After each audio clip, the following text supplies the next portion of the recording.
Всем привет, всем здрасте, дорогие друзья, с вами Кисель, и в этом видео будем с вами разговаривать касательно самых холодных кораблей вообще, которые у нас имеются в игре. Да, разница довольно существенная. Вы все знаете про Мамбу, ну и так далее. В общем, обо всем подробнее далее. С вас, как всегда, лайк, подписочка, колокольчик, контент. Поехали. И да, будет разделение на тяжелые корабли, средние и легкие, чтобы знать, в каком классе кто у нас, собственно, лучше. Небольшое пояснительное отступление. У нас есть сайт Coriolis, вы все его знаете, а еще есть сайт EDSI. И тут у нас показаны температуры корабля в различных его режимах. Допустим, давайте возьмем Python, и мы здесь видим что? Естественно, это Python, который с верфи, все понятно. Температура, вот у нас здесь отмечена. Это в состоянии покоя, это при бусте, при зарядке FSD. То есть 29, 31, 57. А теперь берем другой корабль, просто чисто ради сравнения. Крайт Phantom 29, 31, 57. По-моему, это интересно. Давайте-ка возьмем это все дело и проверим.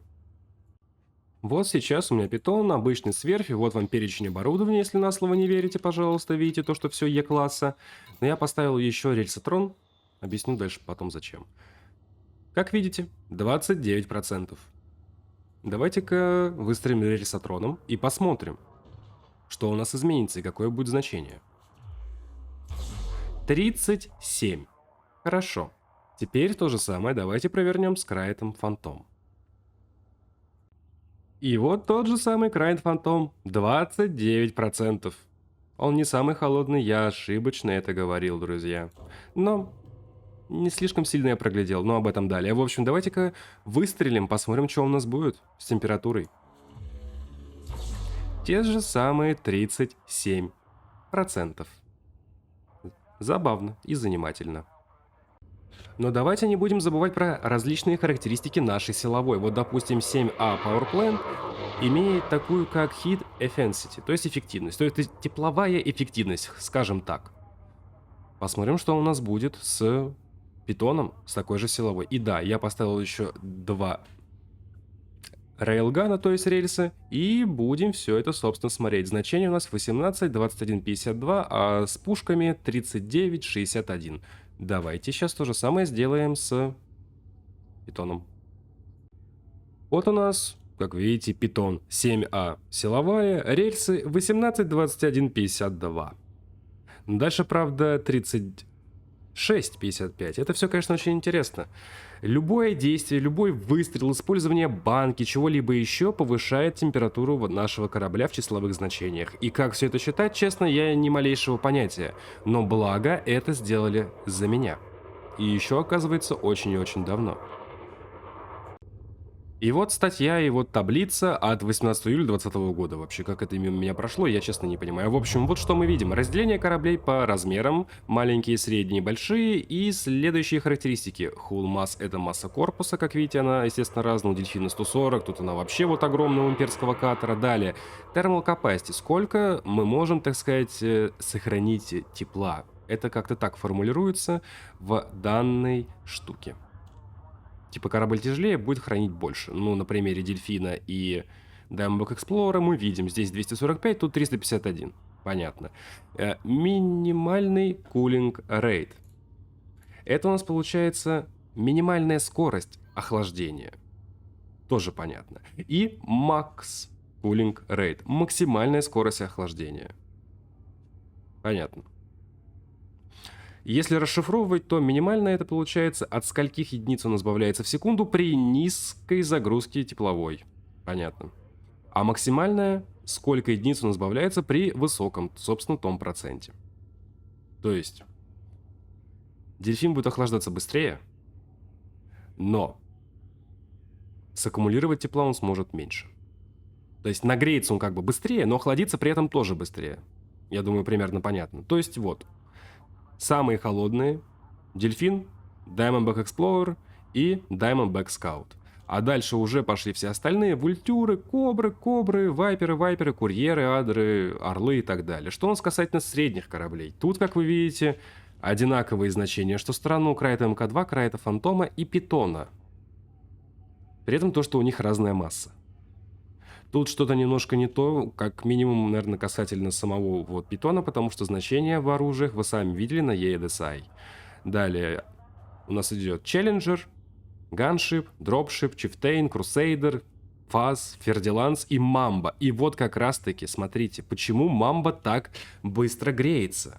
Потому что она может взять в себя очень мало тепла. Но при этом охлаждение у нее точно такое же, как у Фердиланса. При одинаковой массе корпуса. Ладно. Asp Explorer, что, кстати, очень странно, на удивление, и при этом люди его используют в исследованиях. Не надо. Asp Scout, Type 6 транспортер. Но с перевозчиками тут вообще какая-то проблема. У больших точно так же. И вот большие корабли. Имперский каттер. На первом, собственно, месте. Но тут, в принципе, ну прям рядом. Что каттер, что корвет, что анаконда. А анаконда с Type 10 Defender вообще практически, ну не практически, а одинаковые. При том, что у них разная масса корпуса. Далее идет Белуга, далее Type 9, далее Клиппер, опять-таки. Орка и Type 7 транспортер. Как-то так.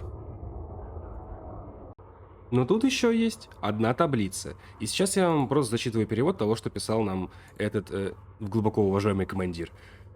Эта следующая таблица не имеет никакого отношения к EDSI. Я отсортировал корабли по классу размеров и разделил их теплоемкость на максимальную скорость охлаждения. С какой целью? Чтобы показать, как легко можно управлять теплом.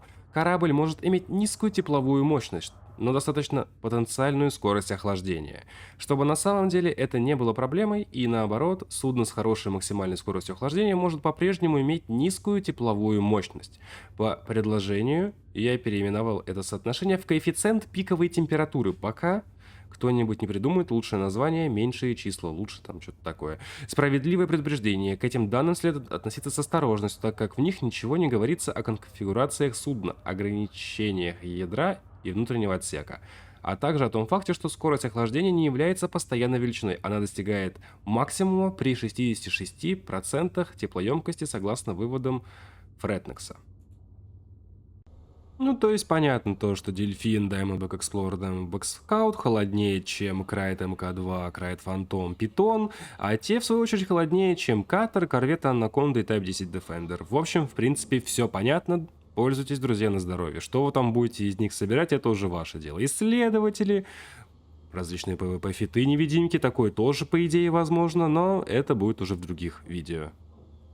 И учитывая некоторые моменты, мне кажется, я буду оставлять фиты ссылками на EDSI, а не Coriolis.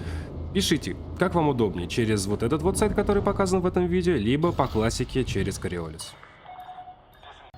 Если информация, которую донес нам тот командир и, собственно, донес до вас я, неправильная, то, пожалуйста, там аргументируйте, все остальное проверим, протестируем, посмотрим. А у меня на этом все, друзья. Всем спасибо, что смотрели, ставьте лайки, подписывайтесь на канал, жмахайте колокольчик. В описании под видео будет ссылочка на плейлист со всеми видео касательно Light Dangerous, которые я для вас отснял. И там, друзья, уже свыше 500 видео. Говорю о количестве видосов, которые я для вас отснял, чтобы вы понимали, сколько контента в этой игре и сколько тут различных занятий, мероприятий, различных тонкостей и так далее. И те, кто говорят то, что эта игра пустая, тут нечем заняться, ребята, они ошибаются. Поверьте, развлечения вы здесь все точно найдете. Плюс, будут ссылочки на различные плейлисты по этой игре. Я сортировал примерно 1/5 от всего, что отснял, и в итоге 21 плейлист в описании под видео вас будет ждать. Обзоры кораблей, топы кораблей, материалы, данные, торгоиды, стражи, ручное вооружение, вооружение корабельное, как все это инженерить, как собирать различные фиты, интересные различные места, механики и так далее.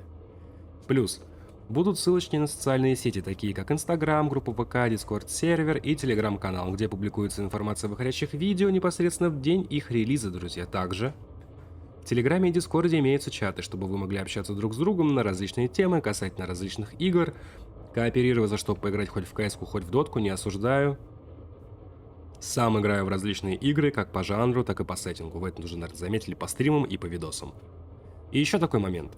Моя эскадрилья получила минорную фракцию. Что это означает? У нас есть свои системы, свои станции, космопорты, и мы расширяемся, мы уже даже не в одной системе. Если хотите в этом принять участие, то вам в Discord. Там подробные правила вступления и правила самой эскадры. Как минимум, шнуры мы не дергаем. И еще, пожалуйста, пишите, какие игры вы хотите видеть на канале, какие обзоры, какие гайды, какие стримы. Спасибо. А на этом давайте прощаться. С вами был Кисель, всем до встречи и пока-пока.